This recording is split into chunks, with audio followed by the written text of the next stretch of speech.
Ano po ang layunin ng tao sa lupa? Bakit binigyan pa tayo ng buhay ng Diyos? Sa lupa darating naman tayo sa kamatayan. Asahan ko po ang malinaw na kasagutan. Alam niyo po, napakaganda ng layunin ng Diyos para sa mga tao. Kung babalik tayo sa Genesis, makikita natin kung gaano kaganda ang creation ng Diyos para sa tao. At bago pa man dumating ang kamatayan sa sangkatauhan, ay napakaganda at napakalaki ng privilege nila Adan at Eva sa Garden of Eden. Walang kaproble-problema ang kanilang kinalalagyan. Napakaganda ng kanilang pamumuhay. Hindi sila magugutom doon dahil napakaraming pagkain kahit hindi sila ganun magbanat ng buto. Kumbaga sa termino natin ngayon ay hayahay ang kanilang buhay. At tatandaan natin ang napakalaking privilege kung bakit ginawa pa tayo ng Diyos. Dahil meron tayong sariling kaisipan.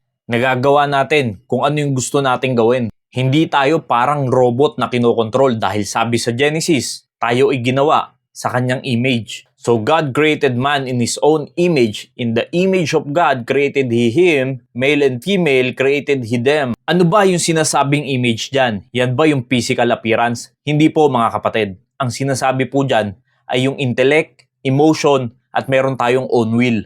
Ibig sabihin, nag-iisip tayo ng sariling sa atin, gumagalaw tayo, kumikilos tayo ng sarili natin, at nakakapagdesisyon tayo sa ating sarili. Nasasaktan tayo, natutuwa, nagiging masaya, at ganun din po ang Diyos. At ganun dapat tayo magpasalamat dahil nakakaranas pa tayo ng buhay na ginawa ng Diyos. Pero dahil sa isang pangyayari na dapat ang tao ay hindi na mamamatay, ay nagkaroon ng kamatayan. Wherefore, as by one man sin entered into the world, and death by sin, and so death passed upon all men, for that all have sinned. Dahil sa pagkain nila doon sa prutas sa bunga na sinabi ng Diyos na huwag nilang kainin, ay nangyari ang kasalanan. Dahil sa hindi nila pagsunod sa Diyos at namulat na ang kanilang kaisipan sa good and evil dahil sa pagkain sa prutas na yon, ay nangyari ang kamatayan. Namatay sila spiritually, nawala na ang kanilang relasyon at naputol ang kanilang koneksyon sa Diyos at mamamatay sila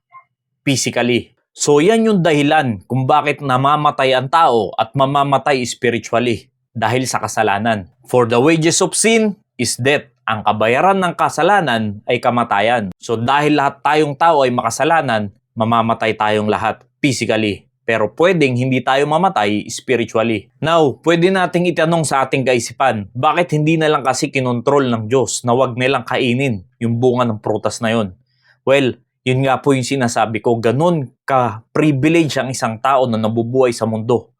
Na binigyan siya ng Diyos ng sariling kakaisipan, sariling will, sariling desisyon, na hindi siya kinokontrol na parang robot ng Diyos. Ikaw, ako, kung paano tayo nagdidesisyon ng saganang sariling atin, kung paano tayong nakakakilos sa gusto nating gawin. Di ba't napakalaking privilege niyan sa Diyos? Kaya, ito ang naramdaman ng Diyos nung nangyari yan. And it repented the Lord that He made man on the earth, and it grieved Him at His heart. Mga kapatid, ang Diyos ay nasasaktan pag tayo ay nakakagawa ng kasalanan. Bakit ayaw ng Diyos sa kasalanan? Dahil tatandaan natin, ang Diyos ay holy, siya ay banal. Kaya ganun na lamang nasaktan ng Diyos nung nagkasala si Adan at Eva. Dahil dito, naipasa ang kamatayan sa sangkatauhan dahil lahat tayo ay makasalanan. Now, pwedeng isipin na baka ang unfair naman ng Diyos. Kasalanan naman nila yun pero bakit tayo ang nagsasuffer ngayon?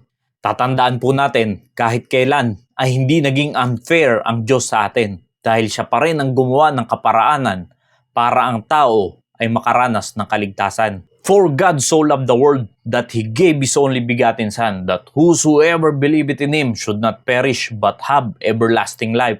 Ang Diyos pa rin ang nagtutuwid sa mga nagagawang kamalian ng tao. Gumagawa pa rin ng Diyos ng solusyon para tayo ay makaranas ng kaligtasan. Dahil kung sasabihin nating unfair ang Diyos, sana hinayaan niya na lang na lahat ng tao ay mapahamak sa dagat-dagatang apoy. Pero hindi, ganun pa rin. Ang pagmamahal ng Diyos sa atin hindi nagbago. Sa sobrang pagmamahal niya sa atin, ay ibinigay niya pa ang kanyang bugtong na anak. Ano lang ang dapat nating gawin? Tayo lang ay dapat sumampalataya sa Panginoong Jesucristo. Tayo ay hindi na mapapahamak, kundi magkakaroon ng buhay na walang hanggan. Ano bang hirap para sa atin na hindi sumampalataya sa ating Diyos? Samantalang kundi dahil sa Diyos, wala tayong buhay ngayon. Hindi ka sana nakakakain ng masasarap na pagkain. Hindi mo sana nararanasan ng ganda ng buhay. Hindi ka sana nakakapasyal sa mga magagandang pasyalin. at kung ano-ano pang pribilehiyo na meron sa buhay na ito at sa mundo.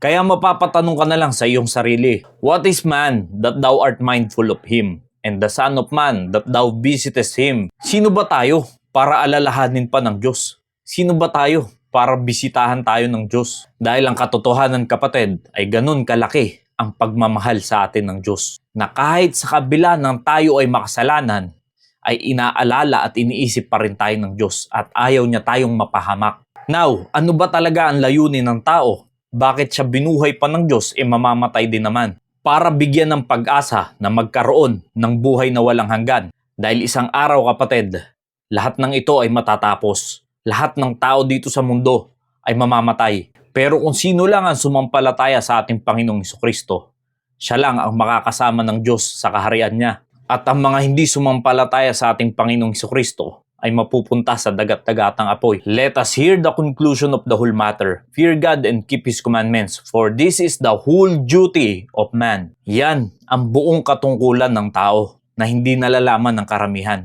na tayo ay dapat nananatili sa ating Panginoon. Dahil tatandaan natin, isang araw, kapatid, lahat ng pinagpapaguran natin dito, lahat ng sakit, lahat ng problemang kinaharap natin ay matatapos yan. Pag tayong lahat ay nasa langit na, wala na pong pain, wala nang tears, meron na lang ay joy, wala nang sakit, wala nang pain, at higit sa lahat, hindi ka na mamamatay. Ang privilege mo naman dyan ay makakasama mo ang Diyos. At lahat pa ng katanungan nating sa buhay ay masasagot pagkapiling na natin ang ating Diyos. Nawa, naging malinaw po ang kasagutan. Maraming salamat and God bless you all.